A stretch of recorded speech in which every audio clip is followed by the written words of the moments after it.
Yo. We want to welcome y'all back to Two Peas in the Podcast, Randomly Thinking Out Loud with your girl, Leah J. And I'm Kamisha. And we have a special guest in the house today, my girl, Mo, who's a licensed professional counselor. Give it up for Mo. Yo. So we just want to welcome the Peas back to the pod. Hello. I think I like that. Welcome the Peas to the pod. For all our viewers, we just want to shout y'all out. For all our subscribers, we want to shout y'all out. For everybody who gets notifications, we want to shout y'all out. Oh. Y'all know I'm extra. Got anything to say to the Peas, Kamisha? I just want to say, hey, hope everybody have a good, safe week. And that's about it. Okay. So, hello. Mo.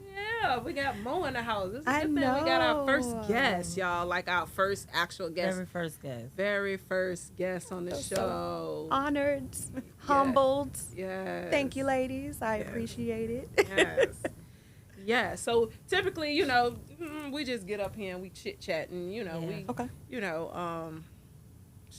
randomly think out loud. I like it. And then we jump on to what we talking about for the day. So you have anything you want to say to the Peas that's out there watching? I just want to say, hey, Peas. I am a P fan. Hello. That's I see y'all. She done stole all his stuff. All his stuff. Right. So it's like I said, it's a pleasure to be here today. And I'm just here to randomly think and respond out loud as well. So it's gonna be random. Oh my goodness. Look, hey, that's why we're here. That's why right. we're here. That's right. So. That's right. So what? This episode five. Episode five for the Two Peas in the Podcast. Where our t-shirts at, B? I wasn't supposed to have t-shirts. Right. I mean, you said so. Yeah. And then I was watching a podcast Christmas earlier. came though. Christmas came. Yeah, it ain't even came yet, but it's sneaking up on us, baby. Yeah, Real fast. We're gonna have some t-shirts soon. Okay.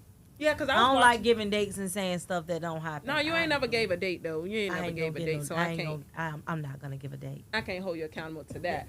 But they in the making. Okay, I watched the podcast today and they had on t-shirts and I was like, yeah, I've been noticing girl that. Said that. She said we was gonna have a little t-shirt on. And then our little producer over there, he got on his little t-shirt. I saw that when I came in the door. I've been seeing this though. Yeah, they be rocking. I seen this. It's in the making. Over there with that San Fran hat on. He got just a distraction.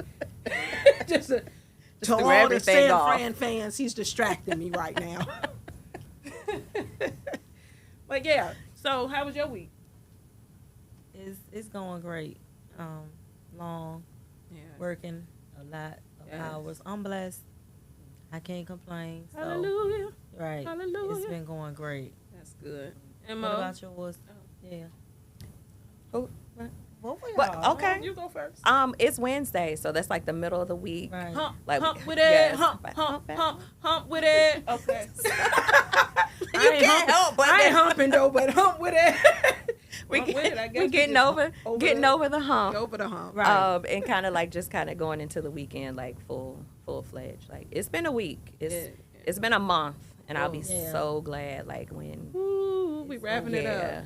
Yes, yeah. Christmas, all the stress that comes with the holidays and all that stuff, but just taking one day at a time. That's it. That's all My week has been busy. It's been full of life and death, and it's been rough. Yeah. But to God be the glory. Yes. I'm here. Yep. And I'm able to help and be there for people. My granddaughter busted her head today. No. Yeah, she did, girl. Girl, busted like not stitches, not bust. It was bleeding. Oh no. How'd she do that? You know how she always falling off. And she got all them beads in her hair. Oh no. And she trying to fight on her brother, and she rough. Yeah, she rough. Oh wow. So she was trying. He bigger than her, and she tried to rough him up. And that's what she do. And I guess snatched away, and she fell back and bust her head up. And her mama FaceTime me like, She done bust her eyes. Oh my Yo, God. did you faint? No, I ain't faint, but I she don't like everything. She don't like blood. That's what no, I don't. But when that happened, I was in the middle at work on the lunch break. Left everything. I know, that's Forgot right. Yeah. The food, And left. the Everything. order, On the way. I'm gone. Yeah, you got I'm to. on the way. It's my only granddaughter. Bust. That all you gotta hear is say head bust. Blood. And blood. Yes, blood. She FaceTimed Ask me, no more so questions. I seen blood all in all the beads on. Oh my goodness. She a tough one, Lord girl. have She mercy. tough. She gonna bounce So. back and be roughing them up when she get home. Oh, she was. Yeah. That's, She was soon before I left. Yeah, I'm glad she okay. I'm glad. So that kind of made my day. Like, just to see her. And then she was all right. So, that's yeah. good. Them granddaughters hit different. Right. Anybody out there with a granddaughter, I'm telling you, you already know them granddaughters hit different. And no, you know, I don't have no grandson, you know, and for those who have grandsons, you know, but I'm saying once you get that granddaughter, that thing hit different. I'm telling you. Cause that little jank told me today, told me, all right, well, just call me when you get back in from where you at. I say, oh, okay. Got to check in. I'm around the corner, but okay. Yeah, okay. And remember I used to say to you, girl, That's not your child. Let her mama let her breathe. No, that's mine too. Yep. That's mine. And then I had her. Well, I didn't have her. See? Look now. Let her breathe. Let her breathe. Yes. It was like when she seen me when I walked in that door, though, it was just like, okay. So now she, you know, like she was all right. Yeah. So that's just everything to me. But then that's also like a grandmother's love, too. Yeah, it's different. Like you talk about your grandbabies, but just imagine like the role that y'all play in their lives as grandmothers. Like I'm not there yet, I'm a but nana. a nana. And yes. I'm Mamiya. See. Yeah, I ain't know. I love And her. that little thing got on fun time. I missed it because she won't connect it to the car. And then she told me, oh, my, all I heard when I did connect, she said, oh, Mom, I'm sorry. I didn't mean to say that. So, Mimi, what she say? Tell me some, hi, grandmother. She plays too much. She know I hate that. And I am a grandma, but no, I'm not. No. Don't play with me, little girl. Don't play with me. Anywho, well, I'm glad everybody had a great week and whatnot. Absolutely. And being that, you know, we headed into the holiday season, we invited Mo on the show because she is, again, a licensed professional counselor and she deals with mental health. And so today we want to just delve into mental health in all aspects, you know, but definitely, especially due to the most recent shooting at the Walmart in Chesapeake that happened here, you know, it takes a mentally ill person to commit such a heinous act of crime, you know what I'm saying, against innocent people that don't know or see what's coming, you know. And so, and then it's the holiday season as well. Yeah. And around the holiday seasons is when you do start to see, you know, people suicides or killings or, you know, just a rise in crime because the lack thereof or just whatever. Stress, stress. Yeah. Higher levels of stress. You know, just different things that people are dealing with, you know what I'm saying? And so I just felt like, you know, it's a subject that I've always wanted to really touch on, and you know, as being a good friend of mine, you know, you already drew the line. I'm either your counselor or your friend. You pick. That's right.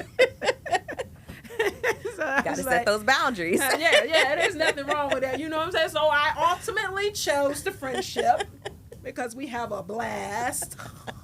You know, you got to be special to be with me. Some kind of special. She's special too, but she acts like she's not sometimes. But she has. We all got some sprinkles in side. us. We all do. Sprinkle a little special dust. What do you mean special though? I mean I am special, but I am special. But I ain't saying short bus special. Right, okay. But half a bus special. We a little half a bus. We not short bus, but we like minus the backside of the bus. You think so? Accordion bus special. Think so. I think we all have. Everybody has some symptoms of a little bit of this, a little bit of that. Right. I think at the end of the day, it's all in how we manage it. Right. And I think that is the part that kind of separates the difference between when you talk about mental health, mental illness, mental wealth. It's all on how we deal with stress, right, and everything else. So we all got a little sprinkle. Okay. I got some too.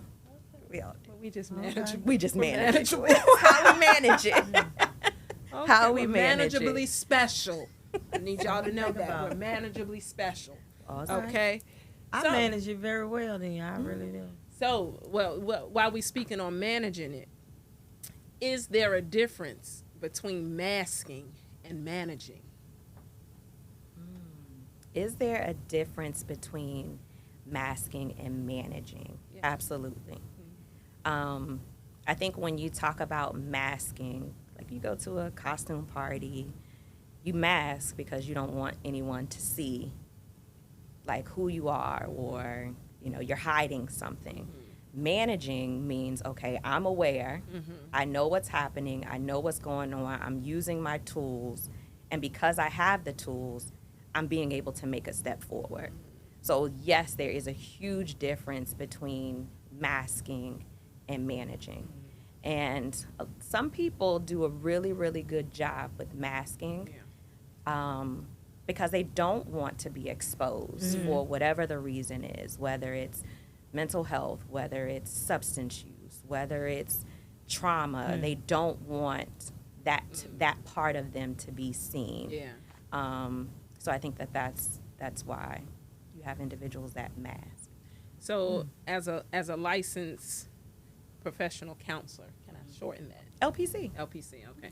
You said that earlier. LPC. So, I mean, so my first question to you is, what is mental health to you? So to me, when you talk about mental health, I think you can break it up into a couple of different categories. But I think with mental health and mental wellness, it's kind of like the huge umbrella of understanding and acknowledging my mental state. So when it comes to mental illnesses, we look at symptoms, behaviors, aspects that create diseases, or maladaptive behaviors, negative ways of coping with different situations. So mental illness and mental wellness is kind of like on two different spectrums. So what was the question again? I'm sorry. What was mental health? Mental health. Okay. So when you talk about how do I manage my mental health, looking at different skills, looking at different practices, different ways of going back into that management piece. A lot of us, we think, oh, okay, well, I'm sleeping good, I handle stress well, I handle these problems, I'm a good mom, I'm a good husband, I'm a good wife, a good student. But then we have to look at how we really, really handle stuff, those curveballs that are thrown at us. And so the way that we manage and maintain our mental wellness to keep that forefront or to keep that guideline of healthy ways of living is how we manage.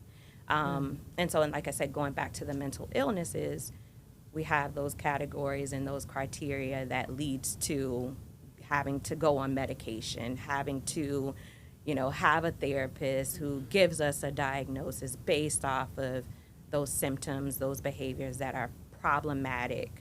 And that's really impacting our daily functioning. Yeah, and I think, like, more so, I think a lot of people are pretty much in tune when it comes to mental wellness, because, it's in your everyday walk. You know what I'm saying? It's in your everyday life. Like, like you said, you sort through the things that you're going through or you have on your plate to deal with.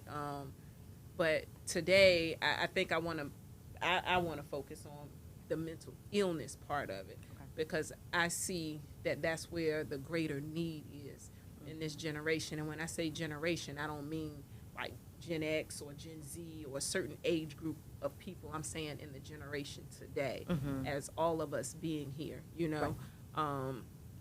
something is off, you know. And when I asked the question about masking and managing, you know, I've seen people that I've known for years, including myself. You know, I've went years with dealing with curveballs. You know what I'm saying? Right. Like, you know, it's just like you following a yellow brick road, you're skipping, you know, and your friends and y'all just skipping and everything's good, and then boom, here comes a curveball, and you think you deal with it. You think you managed it because you're able to keep going, you know, and then here comes another one, and then you think about the first one, and you manage, you know.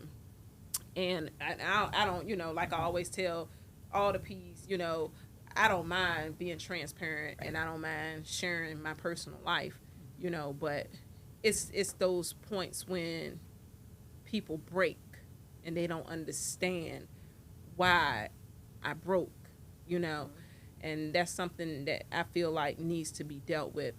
And I'm concerned more so because I received a phone call this week, and it was, you know, a phone call from someone who I know, and they were just like, you know, ready to just, I'm depressed, I'm ready to give up, I don't know, and, you know, just all over the place over circumstances. And so, you know, as being a professional, and I know you see these things, and you probably have sat down and talked to people from different walks of life, what would you offer, or what bit of advice would you offer to people that aren't really fully aware that depression and sleeping and solitary and, you know, these things are really leading to serious mental illness? So I think I wanted to kind of go back into like the mental illness part, because I know that initially we kind of said like mental health. Correct. Right. Correct. So mental health, of course, there are so many different things that we can do to manage and to maintain our mental health.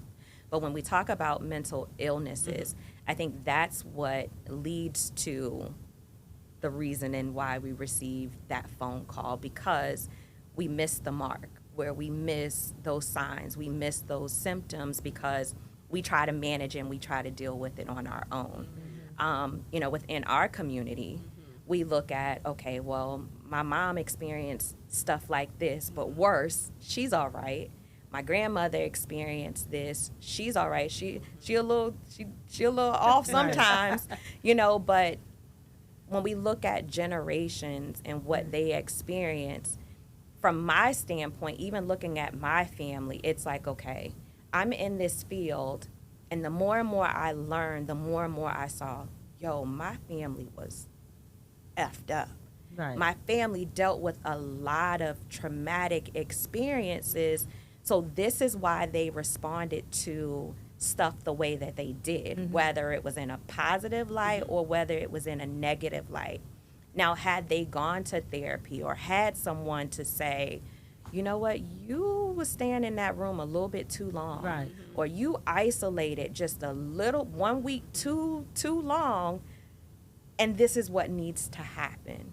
And so I think that is what leads to mental illnesses, as well as generational negative ways of responding to stress. And so that's why we're not a mentally healthy community, or we're not a mentally healthy group, where we learn to go to other things to kind of cope and to deal, whether it's, you know, sex, whether it's alcohol, whether it's spending money, whether it's the feeling, the need that I have to be with this particular person because I'm missing what didn't happen or what I didn't receive from mom or dad or whoever my guardian was. So I think when we talk about mental illness, it's a lot of things that interfere or that impact that. So in my field, and when it comes to dealing with individuals, I work with children all the way up to adults. So the youngest of the youngest, I think maybe 2, 3. And the oldest, it's like 60 something. So a wide range of individuals that I work with. So I think when it comes to me and determining the mental health of an individual, there's certain criteria that we have to look at based off of why that individual is coming and seeking my services. Whether it's depression, anxiety, trauma, eating disorders, behavioral, substance use. So it's a lot of different things that I have to look at in order to determine, okay, is this just somebody dealing with some adjustments in their life, or is this someone that's experiencing some significant mental illness? So I think that that's a key point, is to determine how long an individual has been experiencing a particular symptom and how that symptom is impacting their daily functioning. Yeah, I do. Basically, you kind of hit what I was going to ask, but what I wanted to ask you is, what would you say to someone who says they don't need help or have had a trauma because, like you were just saying, because of how we were being raised, our upbringing, to be come from a family where we don't get, counseling. We don't do that, because of black people. As a black people, we were raised Suck it up. People out our business. That's our business. Suck it up and keep well, people go out on your in business. this house, stay in this house. Yeah. I said it plenty of times to my kids. Right. But what I'm saying is, someone who you think really could use some help, but has that mindset when it comes to that, can't nobody help me. And I think it's a resistance to the idea that I have to be vulnerable. So that is I think that's the biggest reason why that happens. And in the event that that did happen, I think in different settings, my response is going to be different. Because, in some instances, I will say, okay, if you're telling me all of these problems, all of these things that's not working, what do you have to lose to try something different? Okay. What do you have to lose to sit and talk to a therapist? And I think sometimes the idea is that a therapist is going to tell me that I'm wrong, is going to tell me what I have to do, what I should do. That's not what therapy is. Therapy is not telling you that you're wrong, telling you that you have to do it this way. We're only there to help to guide you based off of what you've experienced and to give you a different approach. Just to change your form or your way of thinking, where if you acknowledge, hey, if this hasn't worked, and I've been doing it this way for this long, maybe there's another way for me to try it. Right. Maybe there's another way for me to there's something else. There's something else because this hasn't worked. Right. Right. I dealt with that. I grew up going to therapy at an early age. I think I was like 5. And I went to therapy. I think I went from like 5 to 8. And, very vague. I have some solid memories, but some of it's kind of faded. And then as I got older in my teenage years, they used to always try to send us to counseling after fighting and stuff. And I'm like, I don't need no therapist. And I fought that thing for years until I realized that one day I really need to see a therapist. And I was thinking back today, I was like, dang, I've been seeing a therapist for 7 years consecutively, straight. And I realized that, in going to therapy, it's like a mirror effect, and a lot of people be like, I ain't crazy, and and I think my thing was I didn't want anybody to point that out to me. You didn't want them to point out what? I knew something was wrong. Okay. I knew, you know something wrong, something wrong, and I knew something was wrong, mentally, because of I'm young and I'm dealing with all of these things. Like, come on, I'm 17 years old, 18 years old with 2 kids living on my own. I'm a kid still, for real, I haven't really reached my, adulthood. But I'm stepping into shoes of an adult with not 1 but 2. Right. you know. So in dealing with that and dealing with everything, like, you know, childhood trauma and all of that, and I knew, and my fear was they gonna see it, they gonna call me out on it, you know. And so I was like, I don't need no therapist. But I tell anybody, therapy and God saved my life. Yep. Therapy and God saved my life. Therapy keeps me to this day, you know, and to God be the glory, you know, that therapy keeps me to this day, you know. And I encourage everybody. I always tell people, I'm like, I got pills. All the time trying to get somebody if I see you strung going out. through, I don't want you strung out, because I ain't strung out, right? But I ain't lying. If you talking to me and you confide in me, and I hear your symptoms that are my symptoms, girl, I got some medicine Now, Leah, for you can't be no daggone psychiatrist out in these streets. You can't tell her she not. She always trying to. I got some Ambien. I've got some No, stuff. just take one. No, Leo, not doing it. I got something to help you, you know, just to help you. But I got a tell them, but I Xanax. always say, go see a therapist too. I add that. I'm gonna give you a pill. That's gonna get you through. Look, now time out, because I want to make sure that we understand that I don't want to be arrested. No, and I'm glad that you brought that up. I'm so glad that you brought that up, because I think that is a big issue as well. Mm-hmm. You know, like you said, you have a therapist, but you're a psychiatrist, and there's a difference between the two. Oh, it's a difference. I see both. Hi, peace. My name is Leah, and I have a statement to make. I see a therapist and a psychiatrist. Right, That's my life, you know. Right, and there are individuals who can manage just with therapy. Mm-hmm. And then and some people don't come to therapy because it's like, oh, you're going to prescribe me medicine.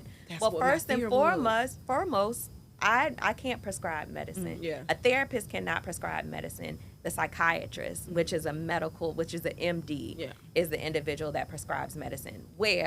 And medication can be beneficial, and it can help you in therapy as well. So you can have one without the other. So, and that, I think that is also another barrier that kind of prevents people from admitting or coming and seeking help. Yeah, because that was my fear too.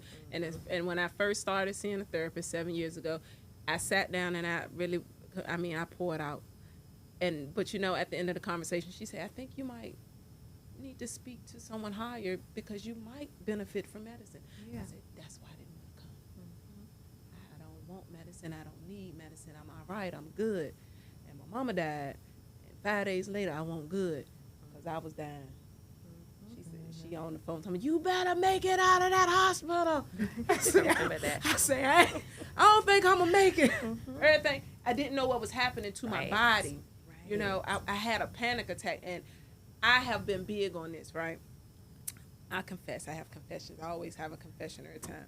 So I have confessions. I have had people over the years tell me and confide in me and say, I feel like this, my heart racing, and I'd be like, relax, lay down, chill. Mm-hmm. Right. You know, just pray about it. Yeah. Read the scripture. Pray about it. Read the scripture. Go to church. Uh-huh. Come on, let me pray for you. Let me call the pastor. You know, and I'm dead serious. Right.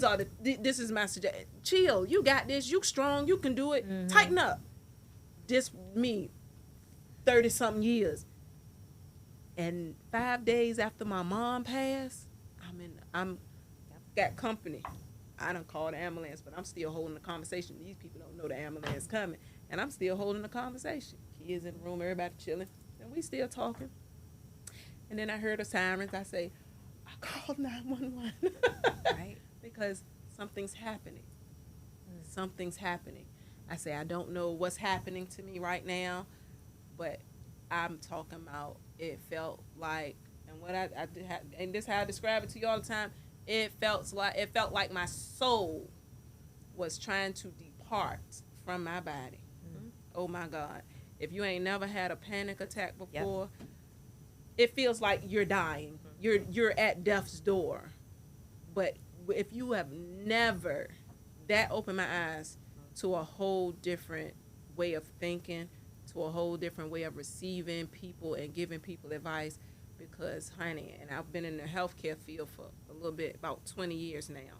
I've been working in healthcare field. And would sit and talk to people, in my PCA years, my CNA years, just talk, and listen to people talk about this kind of stuff. And even as an LP, just talking. Until I experienced this, child, I'm talking about, it ran my life. It was running my life. And I think even for myself, experiencing, I'm in therapy. I'm a therapist that has a therapist. Hello.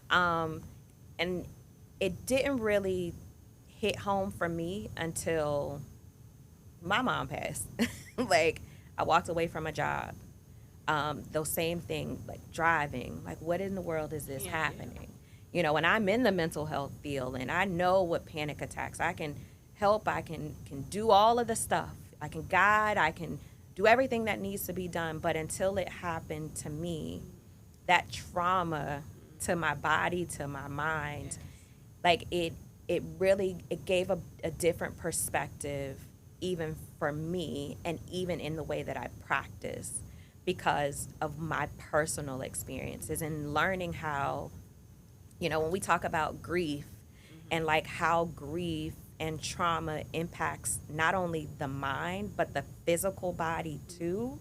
Yes. It's real. And so for you to say, like, 5 days after burying your mom, then this is what it hit. It was 5 days after. 5 days after. Right, right. And so to experience that and how that stress, how all of that, everything. It hit your physical body like that. And there's this book that calls what is it called? The Body Keeps the Score. And it talks about how the body carries and responds to stress and trauma. I read. You say that one. The Body Keeps the Score. I can't think of the author. That's okay. Which is a really, really good book. And so that really helped me to understand how to really work with individuals when it comes to dealing with stress, and when it comes to dealing with anxiety, and when it comes to dealing with trauma. Because even if you talk about anxiety, it's like, oh, I'm so anxious. And where do we feel it? We feel it in our shoulders. We automatically get tense because our body is telling us, hey, I'm fight or flight. Something's happening. What's going on? And just imagine when you have that release. I used to that flight.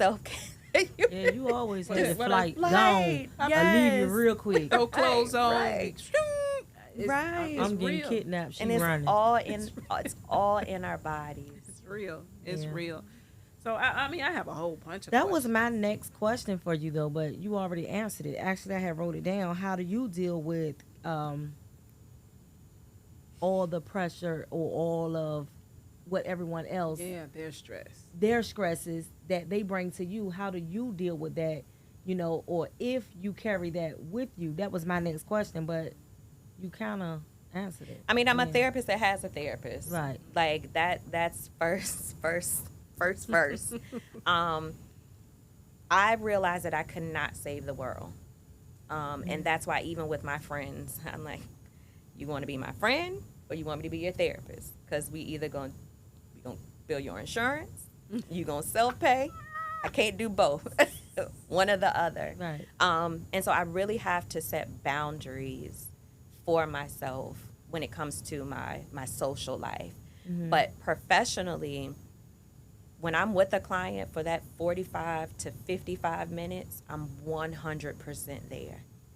Once that session is over, I've done everything that I could do. And that is why I don't carry a lot of my stress.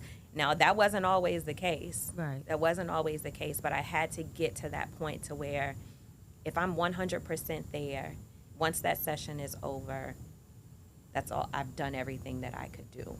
Okay. So self-care, working out, meditating, picking up other hobbies. Like, I have to fill my cup because I'm pouring.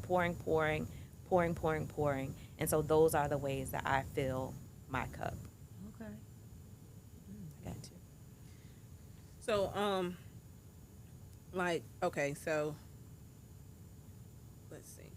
So you know how people have temporary episodes, like they'll have they say, oh, I'm just depressed. Like, it's just a right now feeling. It's something that'll pass.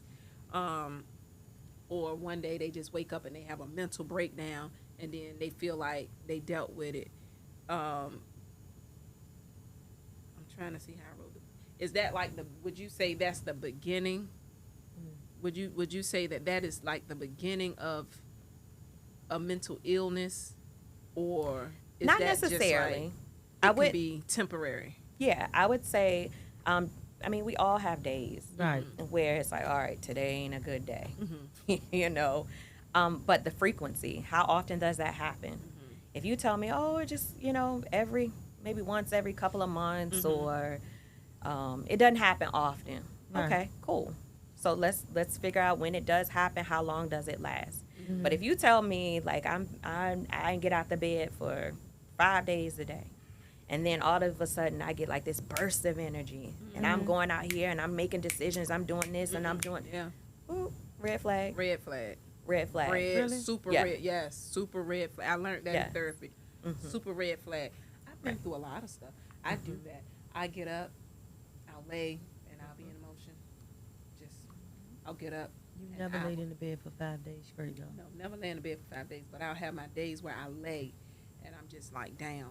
And then I'm like, you know what? Boop, I'm up. And do you know what I do? I shop. And I Always or just now? I just started that 2 years ago. And I start buying stuff and I start spending money and I start spending But what about if you always done that and have laid in the bed and in the dark room for days and always have done that? mental illness? Yep. It's a mental illness. It's definitely it's a red flag for a clinician or someone in the field to say, okay, let's assess, let's look at this a little bit more. Because then at the end of the day, what I'm doing is I'm making sure, okay, what could this be? Asking those necessary questions in order to be able to effectively help you and to educate you and let you know, hey, this is what I'm seeing because this has happened for this period of time. This is what I'm seeing. And so because of that, this is going to be the direction. What do you want to do with it? And that was my next question, because I was going to ask, at what point should someone question their mental illness? And What if they only realizing it like right now at this point? These are my confessions. Oh, no, I'm just saying. No, like, seriously, like, right. because it's kind of like, And I've been doing that for a long time. These are my right, confessions. and I'm serious. but if that's the case, it's like, okay, well, that's happening. You can't. It's not healthy. It's not normal. Yeah. And that's the thing that that's the thing that I found, and not being a counselor and not speaking in the counselor's shoes, but in the place of seeing when the bowels break, per se. You look at something that you've consistently did over the years as normalcy. It's not normal. And we chalk it up and say, oh, that's me. That's just who I That's am. just how I deal with stuff. That's not managing. That's masking. And it could also be just not aware. Yeah. Like with not a lack of awareness to say, and to go back to what you say, we determine that it becomes problematic if it starts to impact your daily functioning. So that's the part where we say, alrighty, how is this impacting your ability to go to work? How is this impacting your ability to manage your finances, to complete your daily living, bathe, eat, sleep? How is this impacting your daily functioning? If you tell me, okay, I laid in the bed for 5 days, but it was the days that I didn't have to go to work. Right. Or it's because my job is it's extremely stressful. Okay, well, when you're laying in the bed, are you still getting up? Are you eating? Are you showering? Are you doing all of these things? So that's why I say we do a checklist and we do the criteria to say, okay, well, yeah, it does sound like you have a stressful job. Right. This is your way of coping. But if you tell me I'm laying in the bed for 5 days straight, I'm not showering, I'm not eating, I don't answer the phone. When I do wake up, I may get a cup of water. The whole time I'm laying in the bed, I'm thinking of, I don't want to be here no more. What would life be like if I wasn't here? You have all of these negative thoughts, all of these, all of this stuff. So that's why I say I think it's as we call it, we do an assessment. Okay. In order to determine like how bad is it? Yeah. Okay, because it may be like one or two things, but never those thoughts. Right. Right. Mm-hmm. But I always suggest to people, if you question, once you become aware, you never allow it to get to the point. And I tell people all the time, don't get to the point that I got to. Right. Period. I tell everybody I know, do not feel like I'm strong or I gotta be strong. And that's been my thing. I had to be strong for my kids. I can't let them see me break. I can't let them see me, I can't let them see me fail, and I can't give up on them, or I can't, just gotta keep going. I gotta be strong for these people and those people and those people. It comes a time when it's too much weight to bear. Whether it's your personal stuff and you feel like, hey, I take accountability for having these kids at a young age, and I take accountability for moving in this house that I knew I couldn't afford. I take accountability for buying this car that I can't afford the car note on. And these are the things that are adding stressors to my life. You know what I'm saying? I take accountability that I spent my bill money on shoes, and you know what I'm saying? But don't let that stress build up to the point where you can't manage it, because living with panic and anxiety is daily. I fight daily. I fight daily. I mean, I have I've done it all. Like, there was a point where when they first told me what it was, and they said, you're having a panic attack. And I went and I saw my therapist, and she said it wasn't the fact that your mom died. She said that was the straw on the camel's back. Had you dealt with the death of Sean, had you dealt with the death of this person, had you dealt with the rejection here, had you dealt with the failure there, had you dealt with all of these things in a proper manner, you would have been able to, you would have gone through what you go through, but it would not have broken you to this point. And I always tell people, and when I used to preach in the church, I say, now I'm like, a tree in the wind. I'm a being. You can't break me. That broke me. And 2 years later, I'm still trying to pick up the pieces. I'm still trying to get it right. I'm still trying to live a normal, healthy life. And I don't hide it from anybody. When I'm having a moment, if I'm at work, I'm going in my manager's office and I'm letting it out. If I feel like I'm having a panic attack, and I'm going to the emergency room, because, I used to. I take that back. I used to. That was my go-to hospital, because I felt like I was dying every time. It feels like a heart attack or a stroke. That's what panic feels like to me, And so I was running to the hospital, and I got these bills in the mail. Then I had to start going to my savings account and paying all these hospital bills. I was like, you know what, Leah? No, what you will do is learn how to manage these diagnoses. This is not who you are. Right. This is just what you've been diagnosed with. This is not a lifelong thing. This is not something that you have to live with daily. You learn how to manage it. And I have learned how to manage it, but there are days, there are days when I can be sitting just talking. You witness it. We can be on the phone and I'll be like, I got to go. I'll call you right back. That's a moment. I have to find out how to deal with this moment, and deal with, and I encourage everybody out there, deal with it. It's nothing wrong with therapists. It's nothing wrong with psychiatrists. They are not just for the crazies. There to help you. They're there to help you. When I said mirror earlier, I don't think I really clarified it, but to me, I look at therapists as a mirror, because I'm only going into a room with a stranger, somebody that doesn't know me, that doesn't know my past, that cannot judge me, prejudge me, cannot look down upon me, But somebody that has taken an oath, and I take that serious because I had to take an oath in my line of practice, that has taken an oath to secure and put your stuff in, per se, the Pandora's box. That's right. To protect it. They're going to protect it with their life. Yep. You can't speak to them if you see them in the streets. Nope. If I see my therapist in the grocery store, at the beach, at a club, at the park, I cannot acknowledge them. They cannot acknowledge me. We are strangers. They know nothing about me until the moment I step in that room. It is a helpful tool. It helps.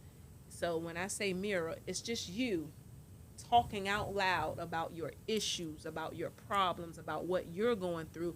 You're able to hear it, not just live with it and bottle it in, but you're able to hear it. And as they sit there and say, oh, okay, so did you hear? Did you hear what you just said? So you, and it's just like, it's like a mirror. It's bouncing off the mirror. They're not, no, you should do this and you should do that and you need to do this. No, they're reaffirming what you said. You're hearing it. So you hear yourself saying it, you hear them repeat it, and then voila.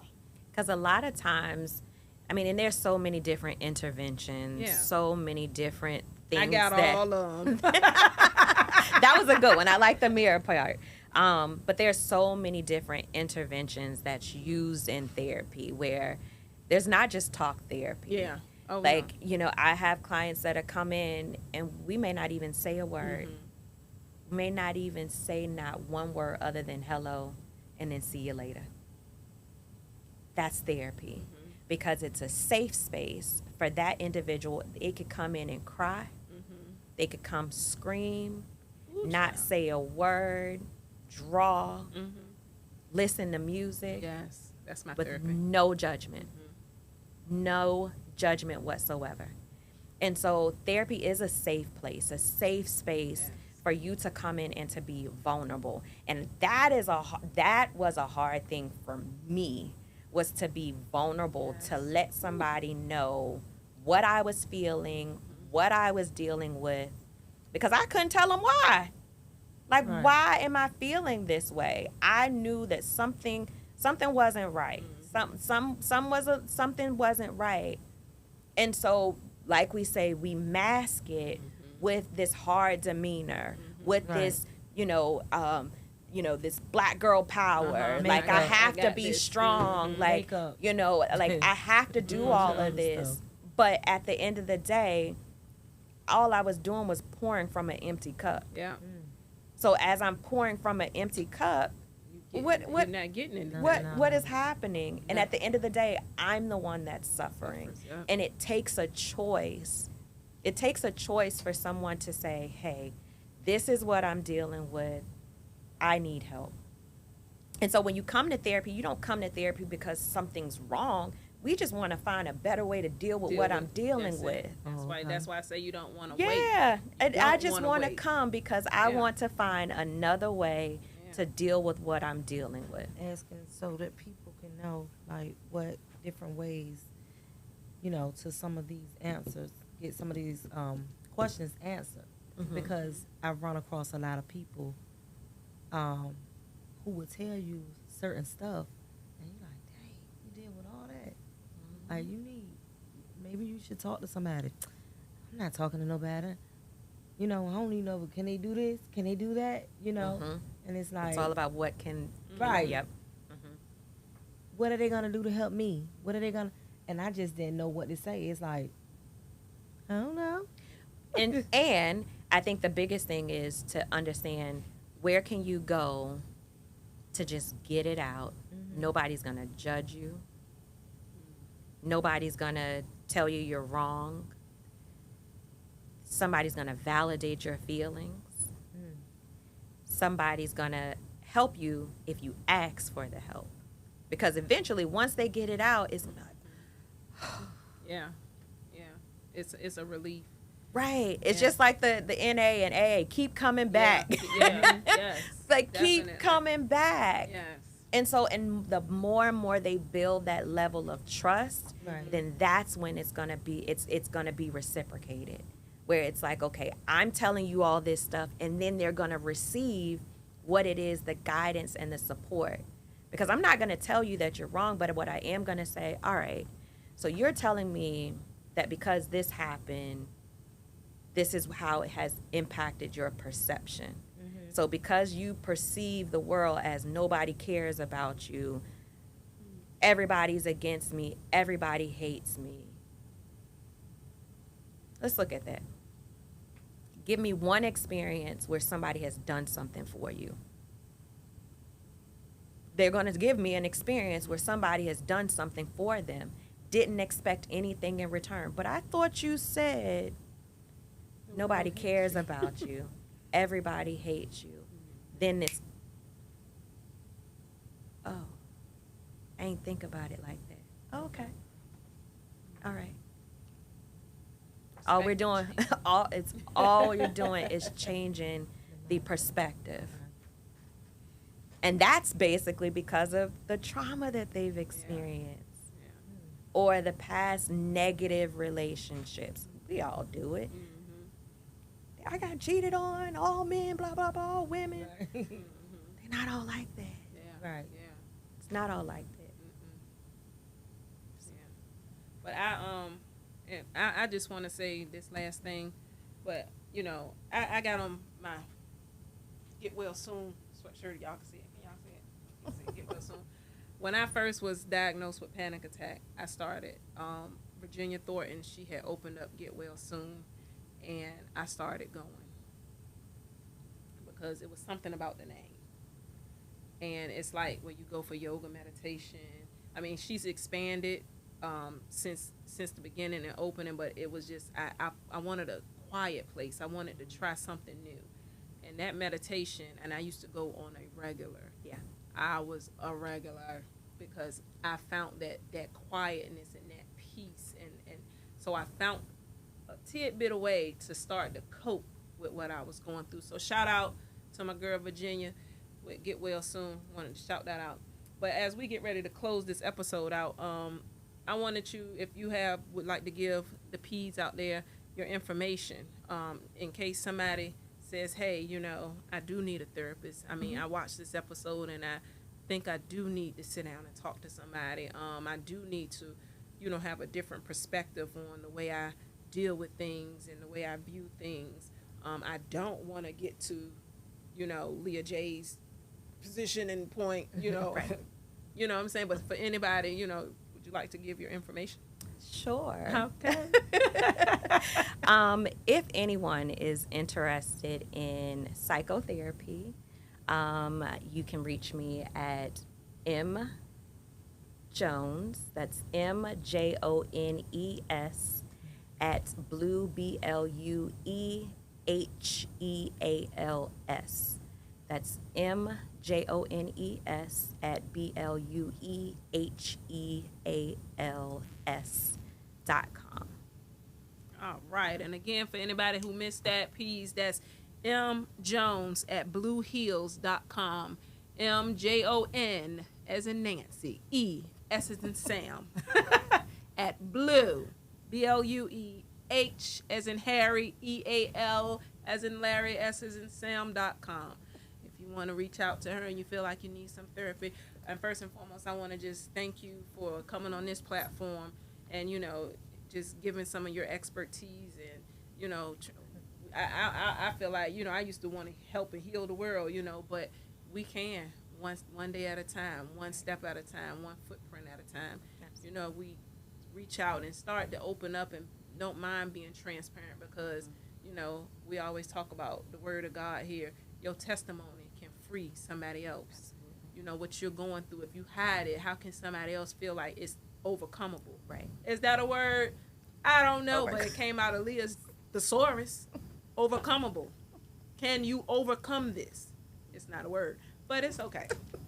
You know what I mean. And I just want to say, like, and as a lot of people say, okay, well, I don't want to talk. There's so many forms of therapy, and talk therapy is not the only therapy that I am practicing. Okay. So there's so many other aspects and so many ways that I'm growing in order to create this space where it gives the opportunity just to sit still, like you stated, meditation, because that has to be learned.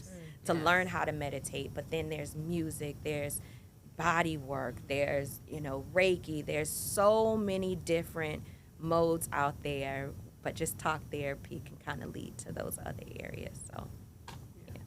You got anything, sir? Kamisha. No. I learned a lot today. That's why I was, cause I was listening. It was just so, intriguing just to hear what do you do, cause I know you from there, and I always liked you. I do. I really do. She always say that. I like Mo. I really like Mo. Yeah, but it was informative. It was very informative, and it was helpful too, because this information is something that I can give to somebody else who I think would really be appreciative. Right. I just want us to be healthy. Yeah. At the end of the day, so that way we can make better choices. Yeah. We can be better parents, better mothers, better wives, better friends. Yes. Yes. But guys need it too. Yes. They need to be better. Yes. Men friends, need husbands, to be. Yes. All of it. Brothers. Nobody's fathers, exempt. Yes. They need it. Yes. I went as a child to therapy. I think I was seeing a psychiatrist though. Remember that lady? She was a psychiatrist. But as soon as my mom came, she took me out of it. That lady said one thing. My mama did not like it and took me out of there. But I had to go because of my anger. Well, what's happening right now? What? With the pen.